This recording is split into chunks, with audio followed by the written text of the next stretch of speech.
আজকের এই সভায় চিফ এক্সিকিউটিভ অফিসার পদ থেকে আমি রিজাইন নিয়েছি এবং নতুন চিফ এক্সিকিউটিভ অফিসার হিসেবে আমার বাম পাশে যিনি আছেন লেফটেন্যান্ট কর্নেল, আমি ওনাকে ওনার পরিচয় নিজেই দিতে বলবো।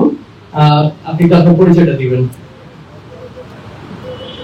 আসসালামু আলাইকুম এভরিওয়ান, গুড ইভিনিং, শুভ সন্ধ্যা। আমি লেফটেন্যান্ট কর্নেল কামাল আকবর।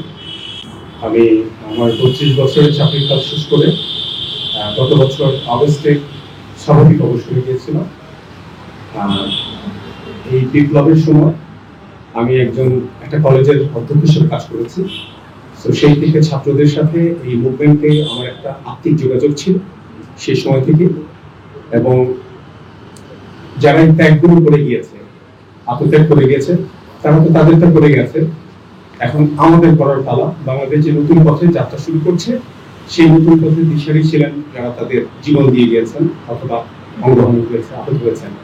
তাদের প্রতি সম্মান রেখে আমি আপনাদের সবাইকে ধন্যবাদ জানাচ্ছি। অনেকক্ষণ অপেক্ষা করেছেন আমাদের মিটিং দেরি হওয়ার জন্য। সবাই ভালো থাকবেন।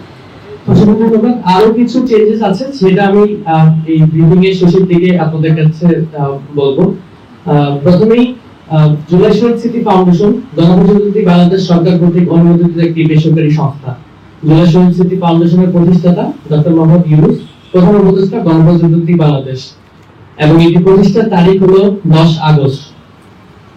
আমরা এখন পর্যন্ত কি আমাদের লক্ষ্য উদ্দেশ্য রয়েছে সেগুলো একটু আপনাদের সামনে বলছি। 2024 সালের জুলাই আগস্ট সংগঠিত ছাত্র জনতা আন্দোলনের শহীদদের কল্যাণার্থে তাদের পরিবারকে আর্থিক ও মানবিক সহায়তা, পরিবারের সদস্যদের কর্মসংস্থান বা অন্য কোনো উপযুক্ত সুবিধা প্রদান, 2024 সালের জুলাই আগস্টে সংগঠিত ছাত্র জনতার আন্দোলনে আহত বা বন্ধিত বরণকারী ব্যক্তিগণের ওষুধপত্র সহ প্রয়োজনীয় চিকিৎসা সেবা প্রদান, কর্মসংস্থান, আর্থিক ও মানবিক সহায়তা প্রদান বা অন্য কোনো উপযুক্ত সুবিধা প্রদান, পরিবারের সদস্যগণের জন্য শিক্ষা ভিত্তিক কর্মসংস্থান বা অন্য কোনো উপযুক্ত সুবিধা প্রদান, ফাউন্ডেশনের উদ্দেশ্য পূরণ করবে বিভিন্ন প্রকল্প বা কর্মসূচি গ্রহণ, যে কোনো ব্যক্তি বা দেশি বা বিদেশি প্রতিষ্ঠানের সাথে চুক্তি সম্পাদন, ফাউন্ডেশনের উদ্দেশ্যের সাথে সামঞ্জস্যপূর্ণ যে কোনো ব্যবস্থা গ্রহণ।